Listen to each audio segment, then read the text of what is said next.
जय हिंद साथियों, स्वागत है आप सभी का आपके अपने YouTube channel study with PK sir में। आइए दोस्तों, देखिए आप लोगों का एग्जाम है आरआरबी जेईई का 16 तारीख को। तो देखिए दोस्तों, हम आपके लिए जो हमारा हाई स्कूल का एनसीईआरटी है उसका मैं आपका एक एक क्वेश्चन लेकर के आया हूं, जहां से एग्जाम में आपके क्वेश्चन पुटअप करता है एग्जामिनर। ओके, तो चलिए आइए, आज हम लोग जो क्वेश्चन पढ़ने वाले हैं वो केवल केमिस्ट्री का है। मतलब केमिस्ट्री के जितने भी हमारे चैप्टर्स हैं हमारे एनसीईआरटी बेस्ड, उसमें जितने भी इंपॉर्टेंट क्वेश्चन बन सकते हैं, जो कि पूछे गए हैं और पूछे जा सकते हैं, उन सभी क्वेश्चन को हम लेकर के आए हैं, जिससे कि आपका एक ही वीडियो में सारा क्वेश्चन रिवीजन हो जाएगा। तो चलिए आइए स्टार्ट करते हैं। देखिए आज का हमारा पहला क्वेश्चन है, जब मैग्नीशियम के रिबन को जलाया जाता है तो वो सफेद ज्वाला के साथ जलकर किस तरह का पाउडर देता है। देखिए यहां से 3 तरह का क्वेश्चन पूछता है एक ही क्वेश्चन में। दोस्तों ये क्वेश्चन देखने के लिए आपको 20-25 लगेंगे, लेकिन आपके कम से कम ये 100 क्वेश्चन के अप्रॉक्स में जाएगा। ठीक है, तो देखिए पहले तो पूछ सकता है कि जो मैग्नीशियम का रिबन है, रिबन मतलब होता है पट्टी कोई, ठीक है, मैग्नीशियम की कोई क्या पट्टी है, जब उसको जलाया जाता है तो पहली बात पूछ सकता है कि कौन से ज्वाला के साथ जलता है, तो वो सफेद ज्वाला के साथ जलता है। एक क्वेश्चन बन गया। दूसरा क्वेश्चन क्या बन सकता है कि जब ये ज्वाला जल करके ठंडी होती है तो एक पाउडर मिलता है, ठीक है, तो वो पाउडर का रंग कैसा होता है, तो वो भी कैसा होता है, सफेद रंग का ही होता है। दूसरा क्वेश्चन बन गया। तीसरा क्वेश्चन क्या बनेगा कि ये जो सफेद पाउडर बचा है ये होता क्या है, तो मैग्नीशियम ऑक्साइड होता है। क्या होता है, मैग्नीशियम ऑक्साइड, MgO। ठीक है, तो देखिए एक ही क्वेश्चन से आपके एग्जामिनर क्या करता है, 3 तरह से क्वेश्चन बना के पूछता है। मैग्नीशियम रिबन को जलाया जाता है तो कौन से कलर में जलता है, सफेद कलर में जलता है। और दूसरी बात, जब जलने के बाद वो ठंडा होता है तो जो पाउडर बनता है वो पाउडर का रंग कैसा होता है, तो वो भी सफेद रंग का होता है। और वो जो पाउडर होता है उस प्रोडक्ट का नाम क्या है, उस उत्पाद का नाम क्या है, तो मैग्नीशियम ऑक्साइड होता है। ठीक है, तो एक क्वेश्चन से आपको इतना क्वेश्चन बना करके पूछता है एग्जामिनर घुमा घुमा के। ठीक है, अब देखिए नेक्स्ट क्वेश्चन है हमारा, जब कोई अभिक्रिया होती है, ठीक है, जब भी कोई अभिक्रिया होती है ना, तो उसमें जो एरो हम लोग देते हैं, जो तीर का निशान देते हैं हम लोग ऐसे, वो किधर से किधर की तरफ होता है, मतलब अभिकारक से उत्पाद की तरफ होता है या उत्पाद से अभिकारक की तरफ। ओके, जैसे इंग्लिश मीडियम में कैसे बोलते हैं लोग, रिएक्टेंट से प्रोडक्ट की तरफ या फिर प्रोडक्ट से रिएक्टेंट की तरफ। ठीक है, तो जो हमारा अभिक्रिया होता है ना, तो ये जो एरो दिया जाता है ये हमारा प्रोडक्ट की तरफ होता है। ठीक है, जो उत्पाद होता है उसकी तरफ हेड होता है, इसको क्या बोलते हैं, ये हेड है, ये वाला जो पार्ट है ये हेड है, और ये क्या है, ये टेल है, पूंछ है। अगर आपसे पूंछ पूछेगा किसकी तरफ होता है, तो अभिकारक की तरफ होता है, लेकिन अगर हेड पूछेगा तो वो प्रोडक्ट मतलब उत्पाद की तरफ होता है। ठीक है, ये एग्जाम में क्वेश्चन आया हुआ था इसलिए हम आपको बता दिए। ठीक है, अब देखिए नेक्स्ट क्वेश्चन हमारा, ये देखिए जो रिएक्शन लिखा गया है ना, ये रिएक्शन हमारा फोटोसिंथेसिस प्रोसेस का है। ये क्वेश्चन डायरेक्ट एग्जाम में आपका आता है, कभी कभी इसको आपको बैलेंसिंग करने के लिए दे देता है। ठीक है, कभी कभी पूछता है कि इसका प्रोडक्ट क्या क्या मिलता है। तो चलिए देखिए स्टार्ट करते हैं हम लोग। ये हमारा कार्बन डाइऑक्साइड है, ठीक है, और क्या है, वाटर है। देखिए हम लोग जानते हैं कि जो हमारे ग्रीन प्लांट होते हैं वो क्या करते हैं, एटमॉस्फेयर से जो हमारे कार्बन डाइऑक्साइड होता है और उसकी जो जड़ें मिट्टी के अंदर है वहां से क्या लेती है, वाटर लेती हैं, और ये दोनों मिल करके क्या करते हैं, सन की लाइट में, मतलब सूर्य के प्रकाश की प्रेजेंटी में, with the help of chlorophyll, जो उसके पत्तियों में क्लोरोफिल पाया जाता है। देखिए क्लोरोफिल पाया कहां पर जाता है, क्लोरोफिल जो पत्तियां होती है, पत्तियों का जो स्टोमेटा होता है ना, जो रंध्र होता है, उसमें हमारा पाया था क्रोमोप्लास्ट। ठीक है, क्रोमोप्लास्ट का है, ये एक तरह का प्लास्टिड होता है। ठीक है, ये केवल आपका प्लांट में ही पाया जाता है। तो ये जो हमारा क्रोमोप्लास्ट होता है उसी में हमारा पाया जाता है क्लोरोफिल। ठीक है, और उसी क्लोरोफिल की मदद से क्या करता है हमारे प्लांट, फोटोसिंथेसिस प्रोसेस करते हैं, मतलब प्रकाश संश्लेषण की क्रिया करते हैं। तो उस प्रकाश संश्लेषण की क्रिया में जो प्रोडक्ट बनता है वो प्रोडक्ट क्या बनता है, ग्लूकोज बनता है। इसको हम लोग कार्बोहाइड्रेट भी बोलते हैं। ठीक है, तो जो आपका प्रकाश संश्लेषण की क्रिया होती है उसमें अगर आपसे एग्जाम में पूछे कि उत्पाद क्या बनता है, प्रोडक्ट क्या बनता है, तो आपका ग्लूकोज बनता है, या फिर इसको आप कार्बोहाइड्रेट भी बोलते हैं। ठीक है, और क्या निकलता है, ऑक्सीजन निकलता है, जिसको कि हम लोग क्या करते हैं, अपना सांस लेने में यूज करते हैं। और साथ ही साथ कुछ वाटर के ड्रॉपलेट्स भी निकलते हैं, वाटर वेपर भी निकलता है, और एनर्जी प्रोड्यूस होती है। ओके, तो आपसे ये क्वेश्चन बैलेंसिंग करने के लिए भी आ सकता है, और प्रोडक्ट भी पूछ सकता है कि इसका प्रोडक्ट क्या मिलता है, उत्पाद क्या बनता है, तो भोजन बनता है। ये भोजन क्या करते हैं, प्लांट खुद भी यूज करते हैं, और हम लोग भी इसको क्या करते हैं, खाने में यूज करते हैं।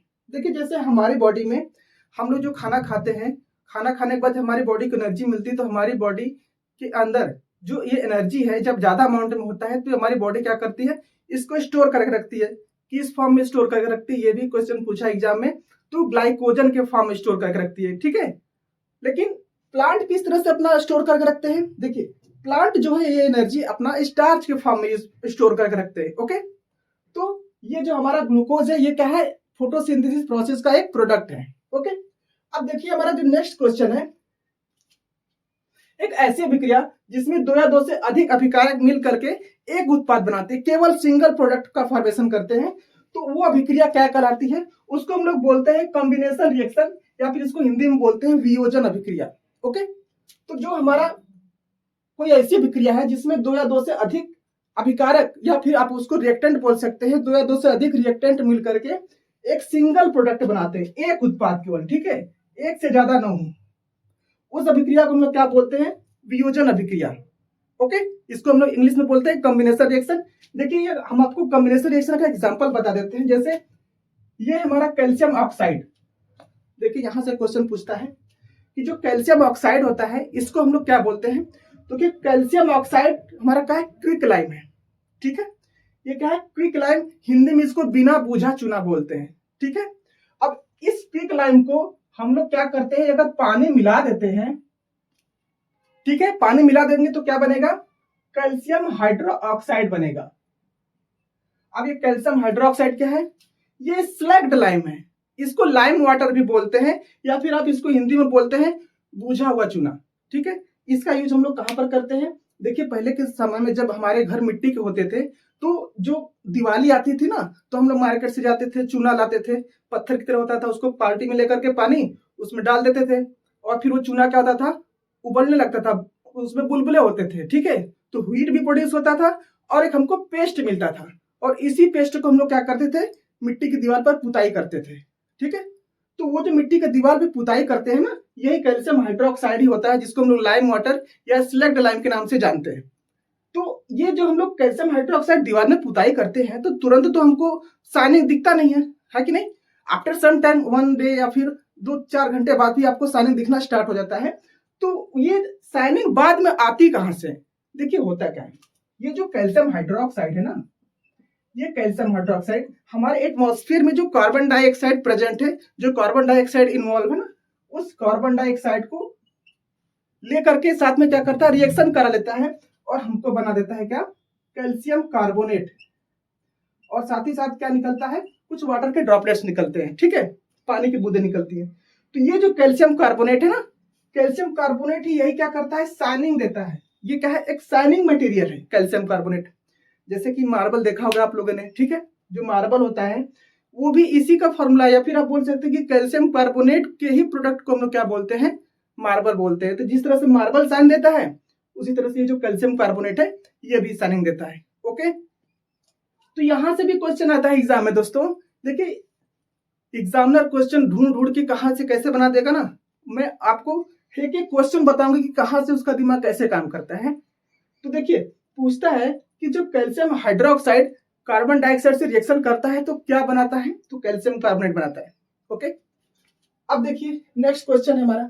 ये क्वेश्चन दोनों बहुत इंपॉर्टेंट है, ये आपके बार बार रिपीट में है। तो चलिए देखिए, स्टार्ट करते हैं। फेरस सल्फेट, फेरस सल्फेट को जब हम लोग हीट देते हैं, गर्म करते हैं, तो क्या बनता है? क्या क्या प्रोडक्ट बनता है?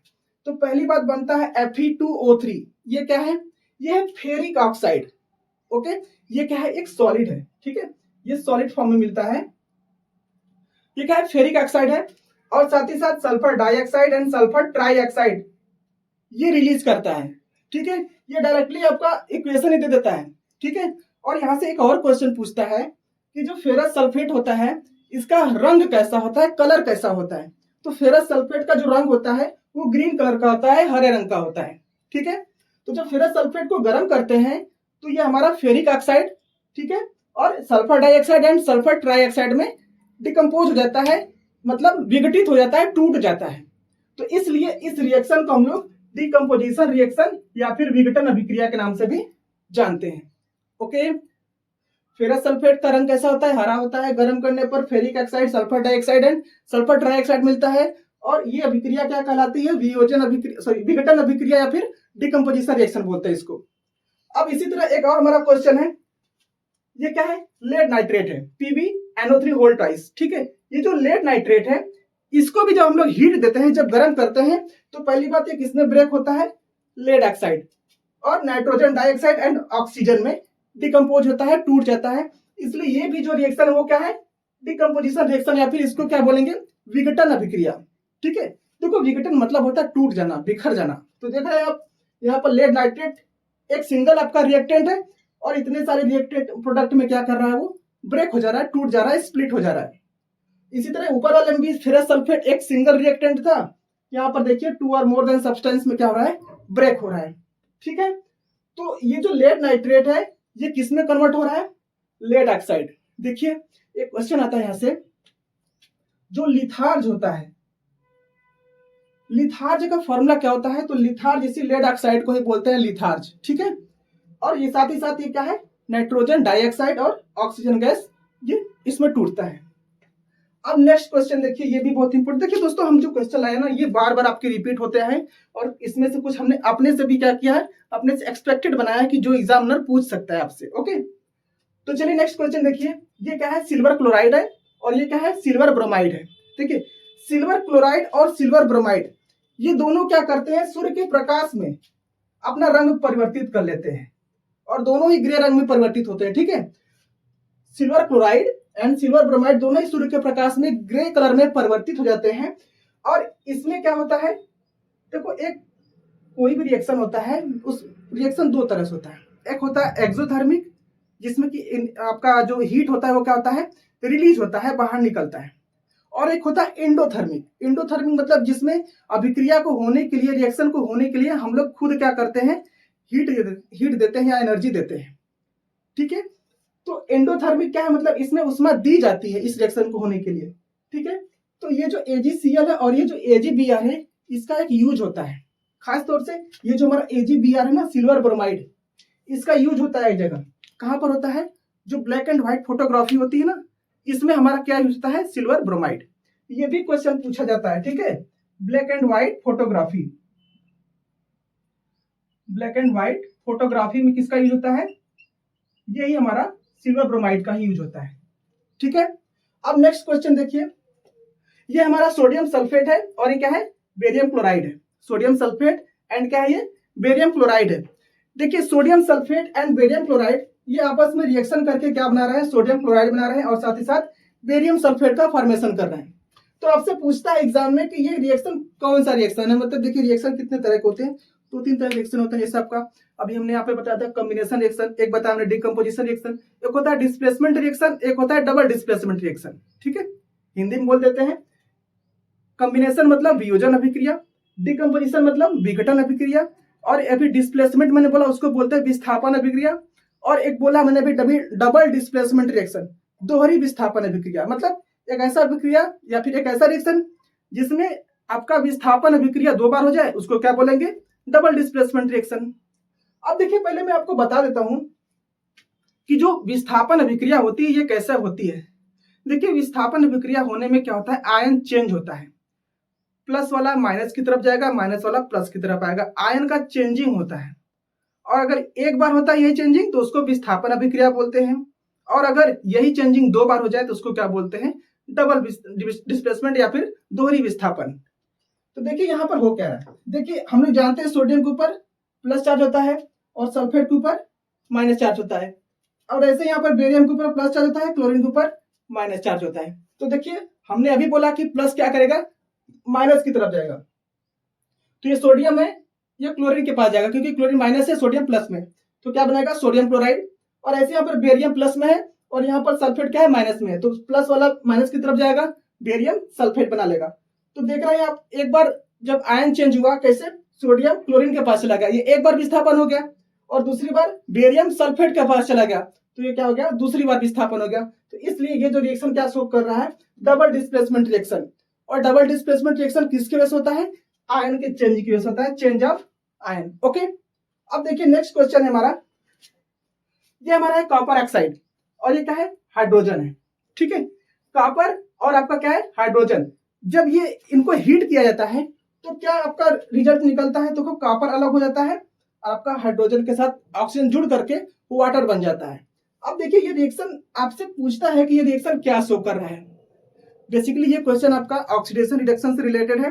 तो इसमें देख रहे हैं हम लोग जानते हैं कि ऑक्सीडेशन और रिडक्शन होता कब है। एक बार हम आपको बता देते हैं। देखिए कोई भी रिएक्शन में जब ऑक्सीजन जुड़ता है, ऑक्सीजन ऐड होता है, तो ऑक्सीडेशन वर्ड में देखो आपका आ रहा है ऑक्सी एडिशन, मतलब ऑक्सीजन ऐड होगा ऑक्सीडेशन में। ठीक है, तो ऑक्सीजन ऐड होगा तो क्या बोलेंगे उसको, ऑक्सीडेशन, और ऑक्सीजन रिमूव होगा तो उसको क्या बोलेंगे, रिडक्शन।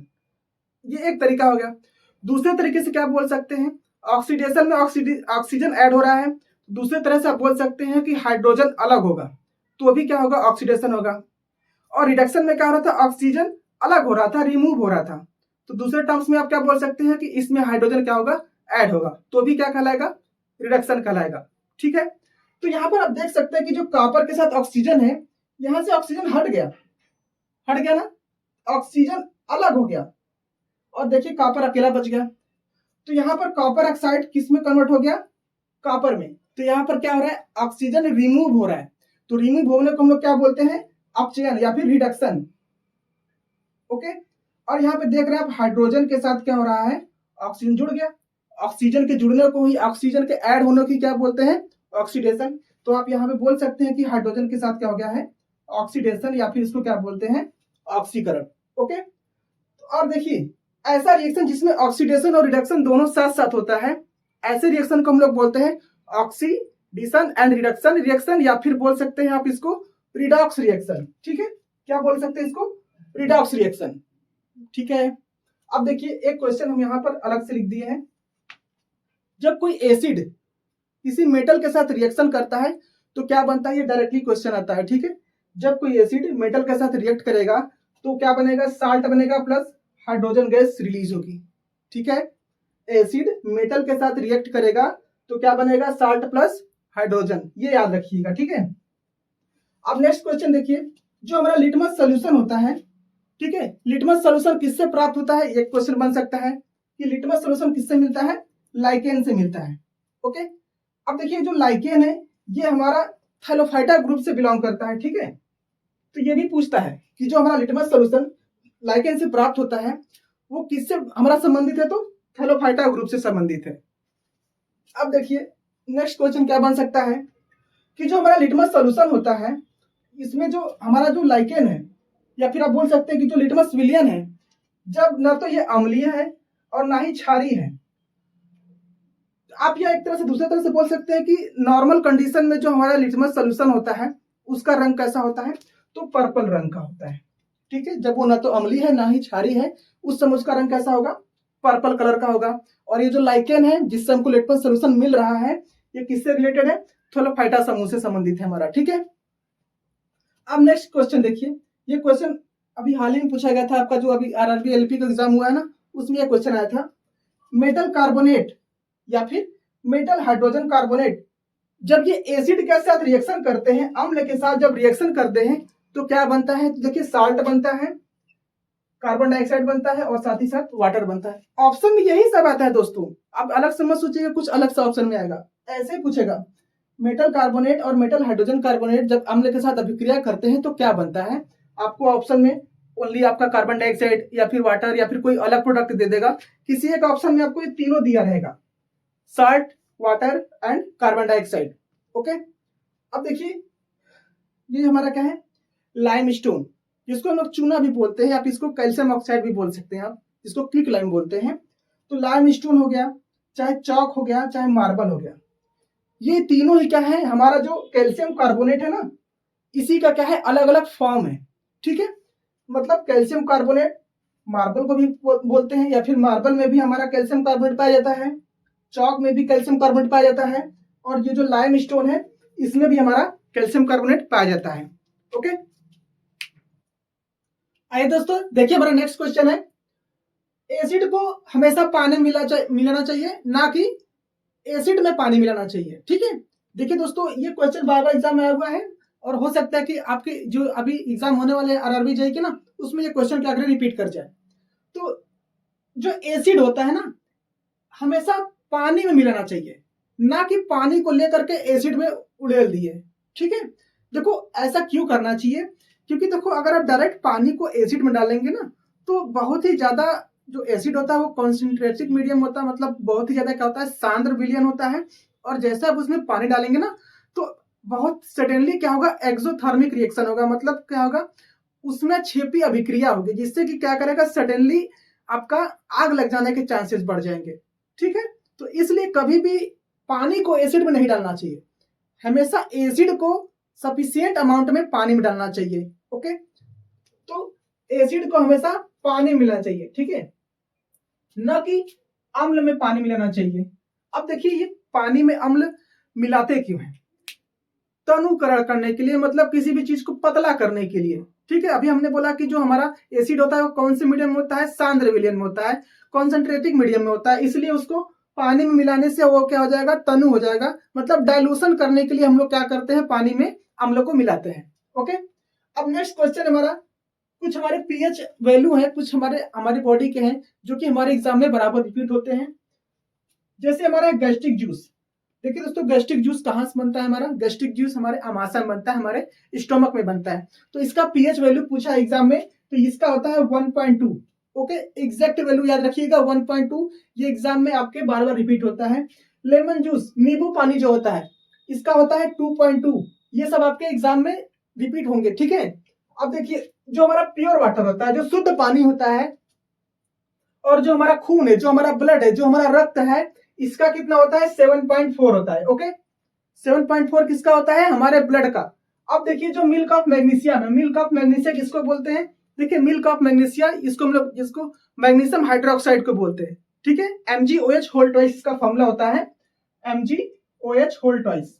ये क्या है हमारा, magnesium hydroxide, that is called milk of magnesia. Okay, and इसका जो पीएच स्केल होता है ये होता है 10 पीएच स्केल होने से क्या पता चलता है कि इसका जो रीजन, वो क्या बोल सकते हैं, जैसे इसका मीडियम कैसा होगा, ये बेसिक नेचर का होगा। ठीक है, ना तो ये एसिड होगा, ना है ये आपका न्यूट्रल नेचर का होगा, इसका नेचर कैसा होगा, बेसिक नेचर का होगा। इसलिए तो कभी कभी हमारे बॉडी में जब एसिडिटी हो जाती है, खाना नहीं पच पाता अच्छे से, तो हम लोग इनो वगैरह पीते हैं ना, तो इनो में क्या मिला रहता है, यही मैग्नीशियम हाइड्रोक्साइड ही होता है, जिसको हम लोग मिल्क ऑफ मैग्नीशिया या फिर एंटा एसिड के फॉर्म में भी जानते हैं। ठीक है, एसिड का एंटी, इसको क्या बोलते हैं, एंटा एसिड। एंटा एसिड के फॉर्म में हम लोग किसका यूज करते हैं, तो मैग्नीशियम हाइड्रोक्साइड का, जनरली इसी का यूज करते हैं। ठीक है, आप वैसे किसी भी हाइड्रोक्साइड को ले सकते हैं या फिर किसी भी बेस को ले सकते हैं, जैसे सोडियम हाइड्रोक्साइड भी यूज किया जाता है। तो अब आता है रेन वाटर। देखिए जो रेन वाटर होता है ना, इसका पीएच वैल्यू होता है 5.6, लेकिन कभी कभी जब इसका पीएच स्केल 5.6 से लेस देन हो जाता है, मतलब कम हो जाता है, तो यही हमारा जो एसिड रेन वाटर है ना, इसको हम लोग बोलते हैं एसिड रेन। ठीक है, किसको क्या बोलते हैं, एसिड रेन, अम्ल वर्षा जिसको हम लोग बोलते हैं। तो जो हमारा एसिड रेन होता है, जो अम्ल वर्षा होती है, इसका पीएच वैल्यू कितना होता है, लेस देन 5.6, मतलब 5.6 से क्या होता है, कम होता है। अब देखिए जैसे हमारा दांतों का जो इनेमल होता है, जो टूथ कैविटी होती है, इसके अंदर हमारा जो पीएच स्केल होता है हमारे टूथ कैविटी का, या फिर टूथ जो डिके होने लगता है, दांतें सड़ करके गिरने लगता है, टूट करके गिरने लगता है, उसके भी पीछे रीजन हमारा आपका पीएच स्केल ही होता है। क्योंकि हमारा जो टूथ कैविटी होता है, इसका पीएच स्केल 5.5 होना चाहिए। अगर जैसे ही 5.5 से कम होता है, तो ये क्या होता है, हमारे दांतों में सड़न होने लगती है, जिससे कि हमारे दांत टूट करके गिरने लगते हैं। ठीक है, तो उसके पीछे रीजन क्या है, देखिए हमारे दांतों में कुछ बैक्टीरिया आने लगते हैं। ठीक है, जैसे ही हमारे दांतों का जो पीएच स्केल है 5.5 से कम होगा ना, देखिए मैंने यहाँ पर लिखा है, आपको दिख नहीं रहा होगा, 5.5 से कम होगा ना, तो हमारी दांतों में क्या होगा, सड़न पैदा हो जाएगा। ठीक है, अब देखिए नेक्स्ट क्वेश्चन है हमारा, जो सॉल्ट होता है, जो लवण होता है, ये किससे बनता है, स्ट्रॉन्ग एसिड और स्ट्रॉन्ग बेस के मिलने से हमारा लवण बनता है। ठीक है, बहुत इंपॉर्टेंट है, एग्जाम में डायरेक्टली आता है कि लवण का फॉर्मेशन कैसे होता है। तो दोनों ही एसिड और बेस के मिलने से लवण बनता है, लेकिन दोनों ही क्या होना चाहिए, स्ट्रॉन्ग फॉर्म होना चाहिए, मतलब एसिड भी स्ट्रॉन्ग होना चाहिए और बेस अम्ल और क्षार दोनों क्या होना चाहिए, काफी मजबूत होना चाहिए, स्ट्रॉन्ग होना चाहिए। अब देखिए सपोज दैट जो हमारा लवण बना है, उसमें एसिड तो स्ट्रॉन्ग है, लेकिन बेस क्या है, हमारा वीक है, कमजोर है। तो जो चीज स्ट्रॉन्ग होगी ना, साल्ट का नेचर वही होगा। जैसे यहाँ पर एसिड स्ट्रॉन्ग है बेस क्या है, वीक है, तो जो हमारा साल्ट मिलेगा उसका नेचर कैसा होगा, एसिडिक नेचर होगा, अम्लीय आपका प्रकृति का मिलेगा। लेकिन सपोज दैट जो हमको सॉल्ट मिला है उसमें एसिड क्या है, हमारा वीक है, एंड हमारा जो बेस है वो क्या है, स्ट्रांग है। तो अब इस समय बेस हमारा स्ट्रांग है, तो जो हमको सॉल्ट मिलेगा उसका नेचर कैसा होगा, बेसिक नेचर का होगा। ओके, अब देखिए जो हमारा लवण होता है इसका पीएच स्केल आपका होता है 7। ओके, अब देखिए जो हमारा सोडियम क्लोराइड है इसकी जो जलीय विलयन है ना, इसको हम लोग बोलते हैं ब्राइन। क्या बोलते हैं, ब्राइन। एग्जाम में आया हुआ क्वेश्चन है कि सोडियम क्लोराइड के जलीय विलयन को क्या कहते हैं, तो हम लोग इसको ब्राइन बोलते हैं। ओके, अब इस सोडियम क्लोराइड के जलीय विलयन में जब हम लोग इलेक्ट्रिसिटी फ्लो कराते हैं, जब विद्युत धारा प्रवाहित करते हैं, तो वो किस में ब्रेक हो जाता है, तो वो ब्रेक होता है हमारा सोडियम हाइड्रोक्साइड, क्लोरीन और हाइड्रोजन गैस। ये भी क्वेश्चन आपका एग्जाम में आया हुआ है कि जब सोडियम क्लोराइड के जलीय विलयन में विद्युत धारा प्रवाहित करते हैं तो क्या उत्पाद प्राप्त होता है, तो सोडियम हाइड्रोक्साइड मिलता है, क्लोरीन गैस मिलती है और हाइड्रोजन गैस मिलती है। और इस अभिक्रिया को क्या कहते हैं, ये भी क्वेश्चन एग्जाम में आया हुआ है कि जब सोडियम क्लोराइड के जलीय विलयन में विद्युत धारा प्रवाहित करते हैं तो जो उत्पाद प्राप्त होता है, इस अभिक्रिया को हम लोग क्या बोलते हैं, तो इसको बोलते हैं क्लोर अल्कलाई रिएक्शन, क्लोर क्षार अभिक्रिया। ठीक है, इस रिएक्शन को क्या बोलते हैं, क्लोर अल्कलाई रिएक्शन, क्लोर क्षार अभिक्रिया। नेक्स्ट क्वेश्चन देखिए, जो हमारा ब्लीचिंग पाउडर होता है, ठीक है, ब्लीचिंग पाउडर जो कि हमारा कैल्शियम, क्या बोलते हैं इसको, कैल्शियम ऑक्सीक्लोराइड। ठीक है, जो हमारा ब्लीचिंग पाउडर इसको बोलते हैं कैल्शियम ऑक्सीक्लोराइड। इसका फॉर्मेशन कैसे होता है, जो हमारा स्लग्ड लाइम होता है जिसको हम लोग लाइम वाटर बोलते हैं, ये जो स्लग्ड लाइम है ना, इसका हम लोग जब क्लोरीन के साथ रिएक्शन करवाते हैं तो हमारा calcium oxychloride means bleaching powder बनता है, और साथ ही साथ वाटर गैस क्या होती है, सॉरी वाटर रिलीज होती है। ओके, वाटर क्या होती है, रिलीज होती है। कैल्शियम हाइड्रोक्साइड की जो क्रिया है क्लोरीन से कराने पर हमको CaOCl2 मतलब कि कैल्शियम ऑक्सीक्लोराइड जिसको हम लोग ब्लीचिंग पाउडर बोलते हैं वो मिलता है, साथ ही साथ वाटर रिलीज होता है। अब देखिए एग्जाम में आपको पूछता है कि जो ब्लीचिंग पाउडर होता है इसको हम लोग हिंदी में बोलते हैं विरंजक चूर्ण। क्या बोलते हैं, विरंजक चूर्ण। तो इसका यूज पूछता है, तो पहली बात जो टेक्सटाइल इंडस्ट्री होती है जहां पर कपड़े वगैरह होते काम होते हैं ना, वहां पर ब्लीचिंग पाउडर का यूज होता है। दूसरा ऑक्सीडाइजिंग एजेंट के फॉर्म में यूज होता है, और क्लीनिंग वाटर, जो हमारा वाटर होता है उसको क्लीन करने में भी हमारा ब्लीचिंग पाउडर का यूज किया जाता है। अब नेक्स्ट क्वेश्चन देखिए, सोडियम बाइकार्बोनेट। ओके, जो सोडियम बाइकार्बोनेट है ना, जब इसको गर्म करते हैं तो क्या बनता है या फिर क्या मिलता है, तो सोडियम बाइकार्बोनेट को गर्म करने पर सोडियम कार्बोनेट बनता है, साथ ही साथ वाटर निकलती है और कार्बन डाइऑक्साइड बनता है। ये आपको ऑप्शन में देखने को मिलेगा, डायरेक्ट पूछेगा कि सोडियम बाइकार्बोनेट को गर्म करने पर क्या मिलता है, तो सोडियम कार्बोनेट, वाटर और कार्बन डाइऑक्साइड। ओके, अब देखिए इसके भी कुछ यूजेज हैं, किसके, जो हमारा ये सोडियम कार्बोनेट है। ठीक है, तो सोडियम कार्बोनेट का यूज कहां पर करते हैं, वॉशिंग सोडा बनाने में। ठीक है, धावन सोडा जिसको बोलते हैं, कपड़े धोने वाला, और साथ ही साथ बोरेक्स बनाने में। देखिए बोरेक्स का फॉर्मूला पूछ सकता है एग्जाम में आपसे, तो इसका हम फॉर्मूला लिख दे रहे हैं, होता है Na2B4O7। ठीक है, ये होता है बोरेक्स का फॉर्मूला Na2B4O7। और जो हमारा वाटर होता है, जो वाटर में देखिए दो तरह का हार्डनेस होता है, एक सिंपल हार्डनेस होता है, एक होता है परमानेंट। तो जो परमानेंट हार्डनेस होता है वाटर का, उस परमानेंट हार्डनेस को रिमूव करने के लिए हम लोग किसका यूज करते हैं, आपका सोडियम बाइकार्बोनेट का। ओके, अब इसका भी यूज किसमें होता है, क्लीनिंग में, क्योंकि हमने वॉशिंग सोडा का यूज किसमें करते हैं, क्लीनिंग के लिए तो करते हैं। ओके, अब देखिए किस ताप पर जिप्सम प्लास्टर ऑफ पेरिस में बदल जाता है। ठीक है, ये क्वेश्चन कैसे पूछेगा आपका, जो जिप्सम है इससे प्लास्टर ऑफ पेरिस बनाने समय हम लोग जो टेम्परेचर होता है वो कितना रखते हैं, तो वो होता है 100 डिग्री सेल्सियस। ठीक है, आप 100 डिग्री सेल्सियस बोलो या फिर सेल्सियस को केल्विन में कन्वर्ट कर दो 273 ऐड करके, 273 प्लस 100 ऐड करेंगे तो 373 डिग्री केल्विन आएगा। इस टेम्परेचर पर हम लोग जिप्सम को जब गर्म करते हैं तो हमको प्लास्टर ऑफ पेरिस POP मिलता है। ठीक है, देखिए आपसे यहां से पूछ सकता है कि जो हमारा जिप्सम होता है इसका फॉर्मूला क्या होता है, तो CuSO4 × 2H2O इसको बोलते हैं कॉपर सल्फेट। ठीक है, CuSO4 × 2H2O इसको बोलते हैं कॉपर सल्फेट। एंड जब इसको हम लोग 100 डिग्री सेल्सियस पर गर्म करते हैं तो हमको क्या मिलता है, देखिए ये जो वाटर के 2 मॉलिक्यूल है कॉपर सल्फेट के साथ ना, यहाँ से केवल हाफ मॉलिक्यूल कॉपर सल्फेट के साथ बचेगा एंड रिमेनिंग जो 1.5 मॉलिक्यूल है 1 होल 1/2 जो आपके वाटर मॉलिक्यूल है ना, ये क्या हो जाएंगे, इस बाहर निकल जाएंगे। ठीक है, तो यही जो कॉपर सल्फेट के साथ हाफ वाटर के मॉलिक्यूल बचे हैं इसी को बोलते हैं calcium copper sulphate hemihydrate. Sorry दोस्तों, यहाँ पे कॉपर सल्फेट नहीं होगा, यहाँ पे कैल्शियम सल्फेट होगा। ठीक है, यहाँ पर क्या होगा, कैल्शियम सल्फेट हेमीहाइड्रेट हमको इसको बोलते हैं। ये क्या है, प्लास्टर ऑफ पेरिस है। ठीक है, कैल्शियम सल्फेट CaSO4 × 2H2 क्या बोलते हैं, जिप्सम बोलते हैं। और इसी जिप्सम को जब हम लोग 100 डिग्री सेल्सियस पर गर्म करते हैं तो हमारा क्या बनता है, कैल्शियम सल्फेट हेमीहाइड्रेट, जिसको हम लोग बोलते हैं प्लास्टर ऑफ पेरिस। ठीक है, और देखिए जब इसका भी यूजेस समझ लीजिए कि इसका यूजेस कहाँ पर होता है। जब हड्डियां वगैरह टूट जाता है किसी का, तो डॉक्टर क्या करते हैं, इसी प्लास्टर ऑफ पेरिस को ही क्या करते हैं, ले करके प्लास्टर करते हैं, जिससे कि हड्डियां क्या करती हैं, वो सीधी जुड़ जाती हैं। तो होता क्या है ना, जब कैल्शियम सल्फेट हेमीहाइड्रेट मतलब प्लास्टर ऑफ पेरिस को पानी के साथ मिलाते हैं तो ये दोबारा पुनः क्या होता है, जिप्सम में कन्वर्ट हो जाता है, मतलब कैल्शियम सल्फेट में ही कन्वर्ट हो जाता है। और ये जो कैल्शियम सल्फेट होता है ये क्या होता है, एक सॉलिड फॉर्म होता है। ठीक है, जिससे कि क्या करता है, हड्डी को एकदम सीधा बना के रखता है और हड्डियां बाद में आपस में क्या होती हैं, जुड़ जाती है। ठीक है, अब देखिए जो मेटल है, ठीक है, मेटल को जब हम लोग बीट करेंगे, जब इसको पीटेंगे, तो अगर पीटने पर अगर वो शीट में कन्वर्ट हो जा रही है तो मेटल के इस प्रॉपर्टी को क्या बोलते हैं, मैलिएबिलिटी प्रॉपर्टी। क्या बोलते हैं, मैलिएबिलिटी प्रॉपर्टी, मतलब इसको हिंदी में क्या बोलते हैं, आघात वर्धनीयता। ठीक है, मतलब अगर किसी धातु को पीट रहे हैं और पीट करके आप उसको एक शीट में कन्वर्ट कर रहे हैं, एक चादर के फॉर्म में कन्वर्ट कर दे रहे हैं, तो ये प्रॉपर्टी कहलाती है, यह गुण कहलाता है आघात वर्धनीयता। इंग्लिश में बोलते हैं मैलिएबिलिटी प्रॉपर्टी।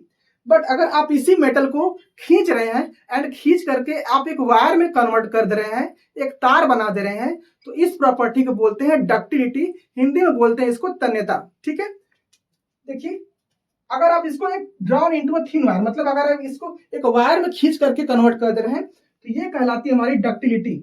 देखिए दोस्तों, जो हमारा गोल्ड और सिल्वर होता है, दोनों में मैलिएबिलिटी एंड डक्टिलिटी दोनों प्रॉपर्टी कूट कूट के भरी हुई होती है। ठीक है, जो हमारा गोल्ड और सिल्वर होता है इसमें मैलिएबिलिटी और डक्टिलिटी दोनों प्रॉपर्टी क्या होती है, बहुत ज्यादा अमाउंट में होती है। अब देखिए मेटल जितने भी होते हैं, आप जानते हैं मेटल क्या होते हैं, उष्मा के क्या होते हैं, गुड कंडक्टर होते हैं, अच्छे चालक होते हैं। और इनका जो मेल्टिंग पॉइंट होता है वो भी क्या होता है, काफी हाई होता है। ठीक है, मतलब जो धातुएं होती है उष्मा की अच्छी चालक होती हैं और उनका उच्च गलनांक होता है, हाई मेल्टिंग पॉइंट होता है। और देखिए जो हमारा सिल्वर और कॉपर है, सिल्वर एंड कॉपर, ये क्या होते हैं, best conductor of heat and electricity. ठीक है, जो सिल्वर और कॉपर है ये हमारे उष्मा और विद्युत दोनों के ही क्या होते हैं, काफी अच्छे चालक होते हैं, बेस्ट कंडक्टर होते हैं। बट जो हमारा मरकरी और लेड है, ठीक है, मरकरी और लेड ये क्या होते हैं, बैड कंडक्टर होते हैं हीट एंड इलेक्ट्रिसिटी के। ठीक है, हीट एंड इलेक्ट्रिसिटी के बैड कंडक्टर कौन होते हैं, मरकरी और लेड। ये क्वेश्चन एग्जाम में आया हुआ है। ठीक है, दोनों। अब नेक्स्ट क्वेश्चन देख लीजिए। देखिए जो धातुएं होती है ना, जनरली ये ठोस अवस्था में पाई जाती हैं, मतलब सॉलिड फॉर्म में पाई जाती हैं। ठीक है, बट हमारा जो मरकरी है ये एक आपका मेटल होते हुए भी ये क्या है, आपका लिक्विड फॉर्म में पाया जाता है। ठीक है, तो मरकरी को छोड़ करके जितने भी हमारे धातुएं हैं वो क्या होती हैं, सॉलिड फॉर्म में पाई जाती हैं, ठोस अवस्था में पाई जाती हैं। अब देखिए कुछ हमारे धातुएं हैं जिनको हम लोग गैलियम और सीजियम नाम से जानते हैं। जी क्या हो गया, गैलियम, और CS क्या हो गया, सीजियम। तो गैलियम और सीजियम ये दो हमारे ऐसे मेटल है ना, अगर आप इनको आप ऐसे हथेली पे लेंगे ना तो ये पिघल के एकदम लिक्विड फॉर्म में कन्वर्ट हो जाएंगे। तो गैलियम और सीजियम को हाथ पर रखने पर क्या होता है, ये पिघल जाते हैं। ओके, और जो हमारी क्षारीय धातु है, जो हमारा पीरियोडिक टेबल है, मॉडर्न पीरियोडिक टेबल, इसमें जो हमारा फर्स्ट ग्रुप होता है जिसमें हम लोग बोलते हैं लिनाकारबकस्फेर, ठीक है, लिथियम, सोडियम, पोटेशियम, ये सब जितने भी हमारे आपके मेटल है ना, ये क्षारीय धातुएं कहलाती हैं। और क्षारीय धातुओं को, जिसमें कि हमारा मेनली लिथियम, सोडियम और पोटेशियम, इनको हम लोग क्या कर सकते हैं, कट विथ अ नाइफ, मतलब हम इसको चाकू से काट सकते हैं। ठीक है, ये भी एग्जाम में क्वेश्चन आया हुआ है कि लिथियम, सोडियम और पोटेशियम को हम लोग क्या कर सकते हैं, चाकू से काट सकते हैं, या फिर डायरेक्टली पूछ देता है कि क्षारीय धातुओं को हम लोग चाकू से काट सकते हैं कि नहीं। नेक्स्ट क्वेश्चन देखिए, जैसे धातुएं हमारी ठोस अवस्था में पाई जाती हैं, उसी तरह से जो हमारे नॉन मेटल है, जो हमारी और धातुएं हैं, ये हमेशा किस फॉर्म में मिलती है, गैसियस फॉर्म में मिलती है, गैस अवस्था में पाई जाती है। ठीक है, लेकिन जो ब्रोमीन होता है, ब्रोमीन को छोड़ करके, ठीक है, ब्रोमीन क्या है, एक आपका एक्सेप्शन है, एक अपवाद है, जो कि हमारा गैस फॉर्म में नहीं पाया जाता है, ठीक है। जिस तरह से मरकरी हमारा अपवाद था धातुओं के लिए, उसी तरह से ये जो ब्रोमीन है ना, ये भी हमारा अधातुओं के लिए अपवाद है, ये गैसीय फॉर्म में नहीं मिलता है। अब देखिए जो सोल्डर होता है, जिसको हम लोग रांगा बोलते हैं, जो कि हमारे इलेक्ट्रीशियन यूज करते हैं किसी भी वायर को जोड़ने में, तो वो जो सोल्डर होता है वो किसका बना होता है, तो लेड और टीन का बना होता है। ओके, चलिए दोस्तों इतना रहने देते हैं, वीडियो काफी लंबा हो जा रहा है, मैं इसका एक पार्ट और बना दूंगा, ठीक है। 10 से 15 मिनट का केवल बचा हुआ होगा, क्योंकि लगभग 50 से 60 मिनट का वीडियो हो जाएगा, तो इसको हम रहने देते हैं। और अभी मैं इसका एक और पार्ट है जो कि पार्ट 2 से नाम से जाना जाएगा, और इसी तरह से वो भी क्वेश्चन है जो कि आपका बचा हुआ है, उसको हम करवा देंगे। चलिए इतना रहने देते हैं, आइए मिलते हैं नेक्स्ट वीडियो में, तब तक के लिए जय हिंद जय भारत।